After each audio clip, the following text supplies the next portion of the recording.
Oke,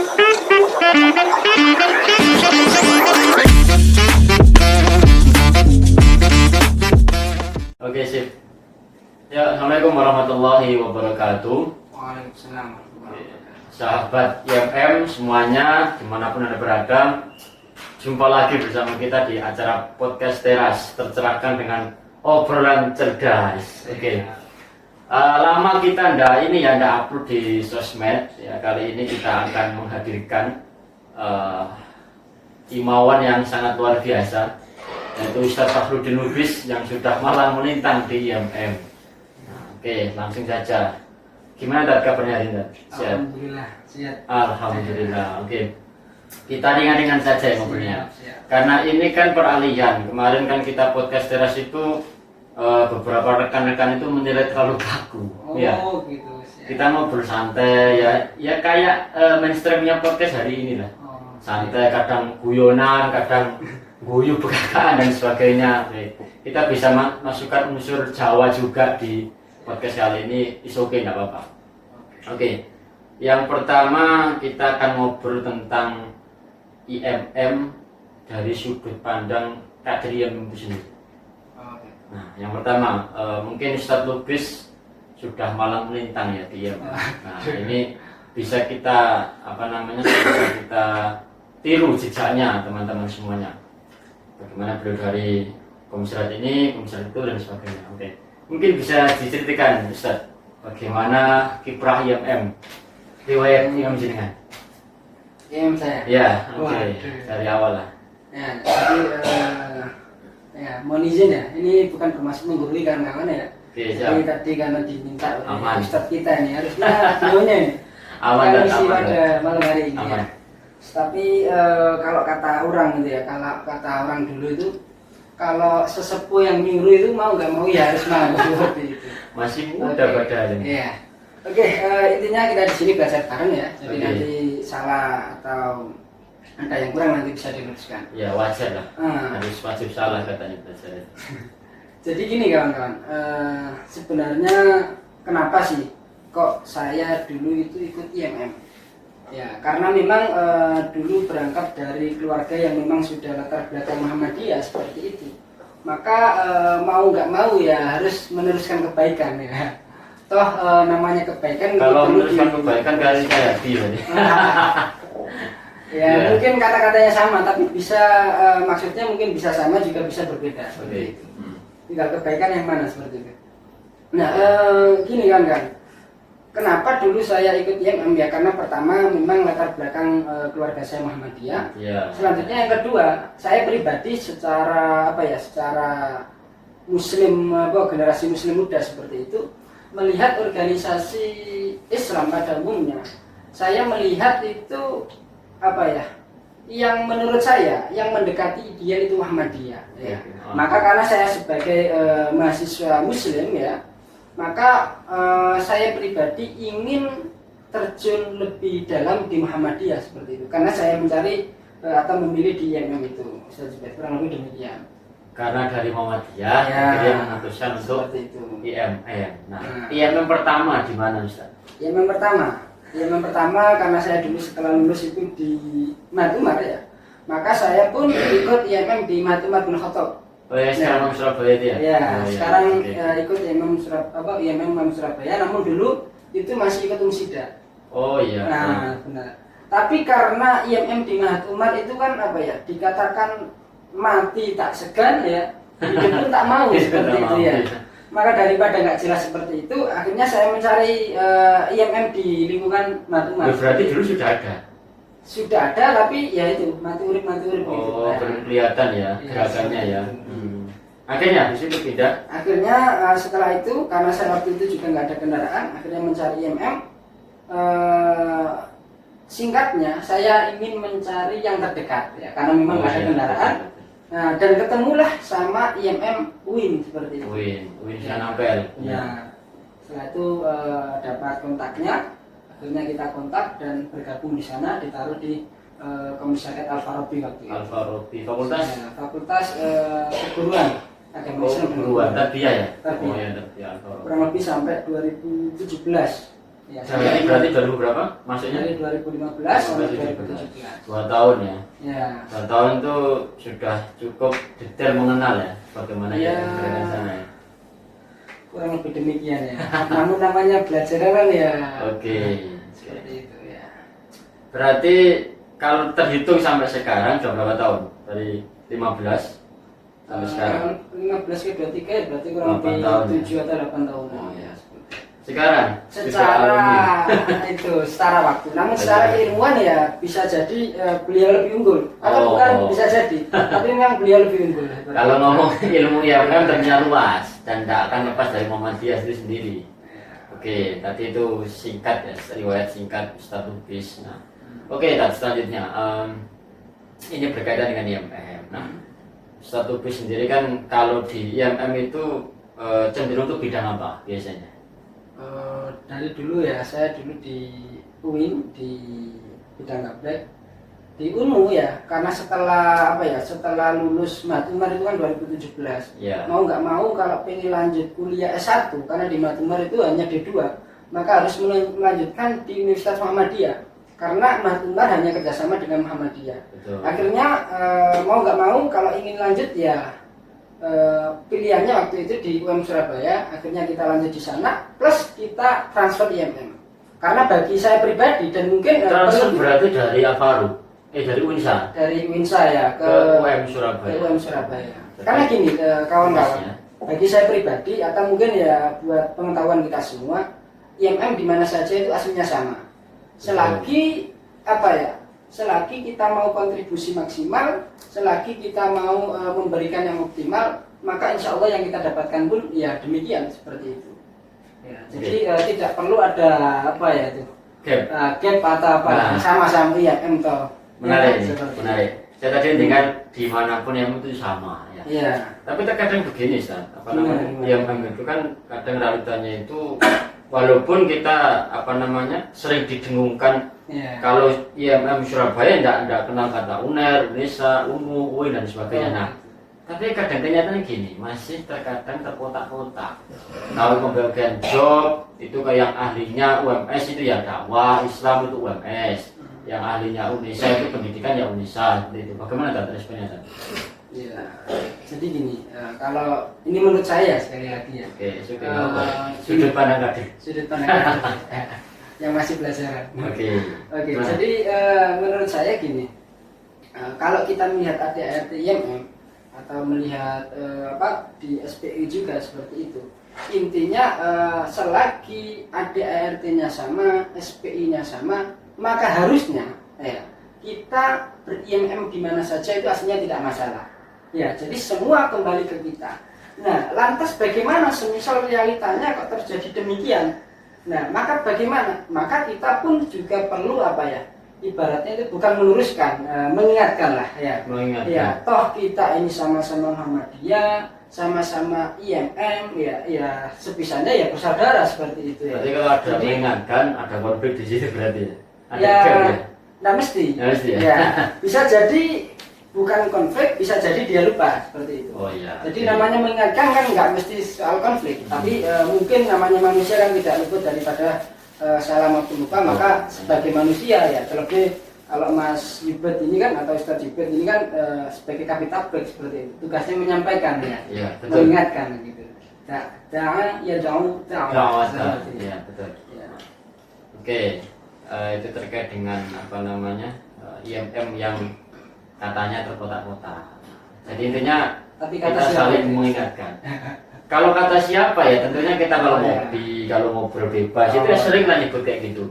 Bahkan kemarin ketika kita halbil dengan Ustadz Jemadi itu, Ustadz Jemadi sampai menekankan IMM pun di mana, maksudnya di kampus manapun itu ya tetap IMM Surabaya. Jangan sampai kalian kalau sudah masuk cabang atau sudah tingkatannya membawa komisariat Korpom, jangan sampai membawa identitas seperti itu. Nah, itu ngomong seperti itu kan lantaran mungkin adanya tadi sikap saling mengkotak-kotakkan seperti itu. Nah, namun ya saya kira selama ini kita melihat realita itu sama, jadi maksudnya hal itu akan selalu ada. Iya benar. Ya namanya hidup ya pasti ada dinamika. Betul. Kalau nggak dinamika bukan namanya gerakan. Iya. dan nggak hidup. Berarti tadi mengingatkan intinya, Oke. saling mengingatkan. Saling mengingatkan. Oke, selanjutnya Ustaz. Tentang apa namanya fun keilmuan, artinya concern keilmuan. Ya, Terkadang kan gini, persoalan saya ngambil contoh di Adedan. ya. Kadang persoalan kader gini, ketika dia disuguhi dengan diskursus masalah perkaderan, cara menggait kader, merekrut kader, kemudian masalah sosial kebudayaan, kemudian masalah politik bidang hikmah, kemudian masalah bidang administrasi organisasi, itu oke, nggak ada masalah selama ini. Tapi ketika masuk ke bidang tabligh dan keislaman, itu seolah-olah yang pertama sepi peminat, kemudian Ya. seolah-olah itu males kajian dan sebagainya. Saya itu dengar sendiri. Oh, Kader bilang begitu dengar sendiri. Ya, serius. oh, ya. Ustaz, aku itu yo. Lek IMM itu selain kajian aku semangat. Nah kajian itu nggak sampai gara-gara semangat sih. Nggak terlalu semangat. Nah itu bagaimana Mas? Seperti itu Pak. Ya kalau menghadapi yang seperti ini, tentu kalau kita melihat kejadian seperti ini sudah tidak hal yang aneh. Ya. Seperti itu. Wis Karena- biasa. Ya, wis biasa. Karena kita melihat seperti ini tentunya bukan hanya di IMM, yang lain pun sama seperti itu. Terlebih kalau ngomong kalau kita melihat hadis-hadis Nabi seperti itu, intinya apa? Intinya setiap hal kebaikan, terlebih itu yang berhubungan dengan agama, ya maka tentu di sana namanya setan juga pasti goda, Betul. namanya Kompetisi. jeneng konco atau yang lain juga pasti resek dan sebagainya, itu memang suatu kepastian ya, karena memang kalau saya teringat ini dulu kenapa R. Fakhruddin itu kok pernah bilang seperti ini, roh Muhammadiyah itu adalah ngaji, Muhammadiyah tanpa ngaji ibarat jasad tanpa nyawa. Artinya apa? Secara tidak langsung di sana R. Fakhruddin itu ya juga melihat bahwasannya pada waktu itu mungkin juga melihat kondisi sosial kemasyarakatan juga tidak jauh berbeda dari hari ini gitu. Bahkan mungkin Itu zaman dulu ya. iya, apalagi sekarang Tahun ya. sebelum kita Iya. ada maksudnya. Iya, sudah menyempil seperti itu ya. Gitu. Terus waktu itu Al Fahrudin menghadapi realitas seperti itu apa? Iya. Bagaimana maksudnya? Langkahnya? Ya kalau ini sependek pengetahuan saya ya tentu kalau beliau kan terkenal dengan kayak kalau mengader itu dengan gaya kader pimpinan gitu. Oh ya, Nah, kader terus pimpinan ya. gaya kepemimpinan pun juga Sering kita dengar ya. tidak elitis dalam artian ya apa yang dia punya ya dia dia biasa lah seperti itu ya. Jadi bahkan beliau waktu jadi ketua PP Muhammadiyah itu ya ini kalau nggak salah ya, pendek pengetahuan saya itu dia masih tinggal di kontrakan. Artinya apa? Sekelas PP Muhammadiyah ya. Bahkan waktu mau pernah ngisi di IMM UMI kalau nggak salah ya, waktu zaman beliau ya, IMM atau Persyarikatan Muhammadiyah kalau nggak salah, yang jelas di daerah UMI sana itu Al Fakhruddin itu bahkan ke sana itu pernah ngontel kan masalahnya. Itu rumahnya masih tidak di Jogja waktu itu? Atau di luar Ya, Jogja? di Jogja. Di Jogja. Ya, karena Tapi kan memang- jaraknya agak jauh ya. gitu ya. Hmm. Oh, montel habis Jadi itu. kalau secara logika hari ini itu kan, atau mungkin waktu itu juga itu kayak iki ketua kok seperti ini. Nah, gitu ya. iya. Iya. Figurnya Pokoknya low profile iya, ya. low Low profile profile. seperti itu. Nah, Seperti itu. Jadi ya gimana ya? Ya seperti itu. Ya memang dalam dunia organisasi khususnya di dunia yang berbau keagamaan itu memang sepi peminatnya. Namun bukan berarti ketika sepi peminatnya kita lantas tidak melanjutkan estafet perjuangan khususnya di bidang dakwah seperti itu. betul ya. Iya. Monggo. Berarti gini, intinya setiap masa itu tantangannya dan problemnya mesti berbeda. Dan Iya, benar. problem atau tantangan di setiap zaman itu kurang lebih itu sama terkait bidang keagamaan. Ya. Yang kita rasakan ya dari Mungkin- tahun ke tahun, periode ke periode. Casingnya saja yang berbeda. Iya. Iya. Kemarin waktu COVID 2 tahun itu ya, kita sangat terpukul keadaan seperti itu, sangat tidak bisa bergerak apa-apa. Bagaimana tidak ya? Program kerja kayak kajian keliling, kemudian kajian perkomisariat itu harusnya kan ada waktu tahun itu, tapi karena COVID dan sebagainya, akhirnya sirna dan nggak bisa. Iya. Akhirnya online semua terus waktu itu. Iya. Akhirnya Memang tantangannya itu waktu COVID. Iya, itu juga masuk tantangan. Dan begini, termasuk juga pemahaman keagamaan ya terkait Iya, sholat betul, ini ya, betul, iya. dirapatkan, direnggangkan. Nah, saya kemarin tuh waktu ngisi DAD di salah satu komisaris Surabaya, saya nggak sebut namanya, nanti rasis ya. Itu begini, saya sih nggak apa namanya, nggak heran gitu. Iya. Maksudnya kan kader baru. Saya waktu itu tanya sederhana aja, sholatnya bagaimana teman-teman? Loh, itu masih ada yang bolong. Ya, tidak bisa dipungkiri saya memang karena sholat itu, taat sholat itu kan nikmat ya, ya saja. Nikmat dan memang harus disyukuri. Nah, kita yang sudah taat sholat dan itu apa namanya secara istiqomah kita harus bersyukur. Tapi kalau melihat rasanya itu di IMF itu agak bagaimana? Ya gitu kan, itu pengalaman. Dan ini artinya gini, artinya itu merupakan PR besar bagi kita di IMF. Nah, karena kita slogannya kan kadernya Muhammadiyah. Benar. Dan ada 3 inti ajaran untuk harus humanitas, harus kompetensi, intelektualitas dan terakhir ini religi. Dan terkadang ini religi agak dilupakan. Bukan kita yang di sini tuh sok agama ganda, bukan gitu. Tapi kalau di satu IMM tidak bisa bergerak bidang keagamaan, tentunya tidak bisa dikatakan IMM. Padahal benar.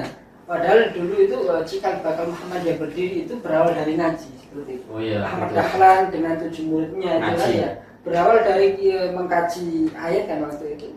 Sehingga dari kajian itu dari perkumpulan itu lahirlah sebuah gerakan.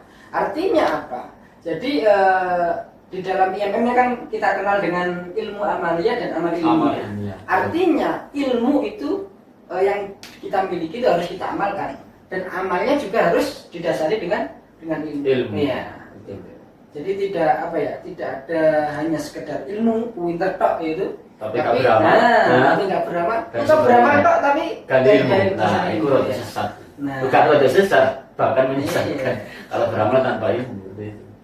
Nah, melihat realitas seperti itu, menurut pada Ustaz Farudin Lubis sendiri, idenya bagaimana untuk IMM kita? Untuk idealnya gini, kalau kita ngomong IMM ya kembali lagi di dalam IMM itu kan dikatakan gini, jadi kepribadian Muhammadiyah itu adalah landasan perjuangan daripada IMM ya. Terus fungsi IMM itu apa? Yaitu sebagai stabilisator ya dan dinamisator daripada Muhammadiyah itu sendiri. Menstabilkan dan mendinamisasi. Benar. Artinya dengan adanya IMM ini harusnya itu justru menopang daripada gerakan Muhammadiyah yang mungkin semisal lupa itu bisa diingatkan, yang mungkin ketika sudah benar itu ya, bukan mungkin sih, yang ketika sudah benar itu bisa dilanjutkan, bukan justru sebaliknya. Ya, bukan justru bertolak belakang dengan asal muasal atau latar belakang berdirinya Muhammadiyah atau latar belakang berdirinya IMM itu sendiri. Jadi ibaratnya gini, ketika dalam gerakan atau dalam membuat program kerja atau dalam membuat apapun itu ya, yang sifatnya aksi seperti itu, maka kita tidak melupakan apa sejatinya yang mendasari berdirinya Muhammadiyah dan IMM itu sendiri. Sehingga nanti dalam gerakan itu jelas, tidak melambiar, tidak hanya sekedar euforia semata, tidak hanya sekedar budak-budak ya bahasa Jawa seperti itu. Jadi mungkin itu sih kalau menurut saya. Berarti tetap ya kita harus ada acuan dan panduan yang jelas untuk bergerak. Oke. Nah, termasuk ini podcast seperti ini. Ini sangat mencerahkan ini. Saya sedikit menyempil ya, maksudnya podcast ini dibuat. Memang yang pertama itu dari Ustaz Yakin, periode yang sebelumnya punya gagasan ngikuti mainstream yang lagi tren waktu zaman kemarin itu dan dilanjut sekarang itu ngadakan podcast. Cuman ya kita kan nggak ala-ala YouTuber gitu ya teman-teman. Maksudnya kan ala kaku. Jadi bicara kayak gini tuh wajahnya ya bisa kayak ini, kemudian mungkin gestur wajahnya belum bisa. Belum layak jual pokoknya ya. Ya makanya kan kita mengajarkan obrolan yang santai, kemudian bisa tertawa lepas, bisa bahas yang inti dan bahas yang konsen seperti ini, Ustaz. Nah, podcast ini sebetulnya tujuan utama itu, Ustaz, untuk mewadahi dakwah yang model itu tren. Gitu. Nah, kemarin saya dibilangin sama teman-teman yang lain, sebenarnya podcast itu sangat tren. Aku nonton sewaktu itu podcast sangat tren, terus sing ngetren apa ya? Saya kira aku sudah melakukan gerakan kajian at-tanwir. Tiap bulan itu kita maksimalkan kajian at-tanwir 1 kali setiap sebulan sekali maksudnya. Nah, sudah berjalan 7 kali kalau at-tanwir. Artinya kita absen kemarin di Maret karena ada Platinum Balik. Kemudian kita absen juga waktu di Syawalan kemarin Ramadan, tapi kita 1 kali online. Nah, dan harapannya besok ini kita akan lakukan lagi. Pokoknya target at-tanwir itu 12 episode. Nah, saya tidak ingin mengidealkan gerakan, tapi paling tidak dengan kita di periode sekarang itu meninggalkan jejak yang bagus. Nah, toh nanti diteruskan ndaknya monggo, konsep boleh berbeda tapi tetap pedoman dan ya esensinya tetap harus ada seperti itu. Intinya kalau tabligh itu yang menyampaikan apa yang sudah dimaklumatkan oleh Muhammadiyah seperti ini. Nah, kemarin Ustaz Ferry Yudi yang kita undang awal itu, nah seperti ini bagus mas, waktu itu Darussalam moderatornya waktu itu. Kajian seperti ini menarik anak muda. Nah tapi kita juga perlu kemasan. Paling tidak kalau durasi 30 menit itu bosan. Ya. Jadi kan kalau lihat itu berapa menit? Ini mungkin udah bosan. Dengan kalau lihat itu berapa menit maksimal is? Ya kalau saya biasanya sukanya lihat yang short video seperti oh ya short ya, YouTube short ya, YouTube short ya. Real YouTube short. Mungkin gitu. kalau niat benar saja baru lihat yang itu. Tapi itu jarang-jarang. Oke. Dan begini Ustaz, terkait dengan keilmuan di IMM, keilmuan agama terutama. Ustaz Diki itu pernah nawari kita. Mas Bedi dan teman-teman, ini IMM ini piye-piye kudu ngaji.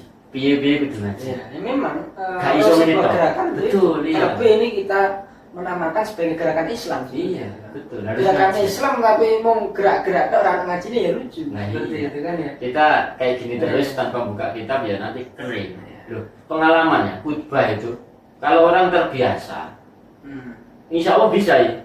Nah, tapi bagi orang tidak biasa dan tidak bisa mengakses sumber pengetahuan Islam, jika mengkhutbah masih wes tahu pidato loh ya, itu tetap grogi. Karena biasa tadi, nah biasa itu diawali dengan sering mengaji. Nggak usah jadi kemarin itu nawari kita, KM3 itu diminta, ayo ke gerakan ngaji lah, wes ngaji kitab, berseris maksudnya, bab 1, bab 2 dan seterusnya. Nanti kalian itu kalau ngomong enak, ya kayak satu bis ini kan enak ngomongnya kalau di mimbar. Luar biasa. Loh gimana teman-teman diundang kajian HPT sampean ini? HPT ya intinya gini, namanya ikonik daripada keilmuan di IMM terutama Surabaya itu kemanusiaan maksudnya harus tetap dijaga gitu. Jangan sampai gini, jangan sampai dengan adanya gerakan IMM yang katanya humanis, intelektualitas itu seolah-olah menutupi yang religi seperti itu. Nah, jangan sampai gerakan-gerakan yang lain ini religinya tertutup begitu. Minimal gini, minimal kalau hemat saya ya. Nanti dengan sambung apa? Minimal itu IMM sholatnya di Joko. Pertama menurut saya ngaji ini juga, wis kayak itu.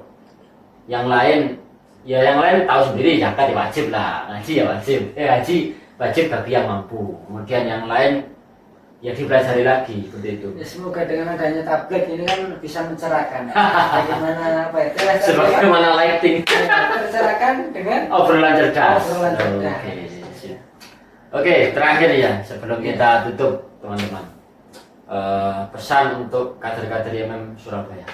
Jangan. Oke. Menyeluruh ya, nggak mengotak ke tablik aja, menyeluruh semuanya. Silakan. Pesannya apa ini? Ya, gini prinsipnya ya. Hidup itu kan hanya sekali ya. Maka mari kita manfaatkan dan harus berarti seperti itu. Dengan cara apa? Ya tentu dengan cara apapun itu ya. Selagi kita bisa, selagi kita mampu, kita maksimalkan dan kita manfaatkan diri kita, keluarga kita juga untuk sama. Mungkin seperti itu. Oke. Berarti tetap bergerak. Iya, tetap bergerak intinya. tetap beramal Iya. dan Dan mencerahkan. mencerahkan. Oke. Cukup teman-teman, kita sambung lagi ke podcast teras yang berikutnya. Podcast teras tercerahkan dengan obrolan cerdas. Assalamualaikum warahmatullahi wabarakatuh. Waalaikumsalam warahmatullahi wabarakatuh.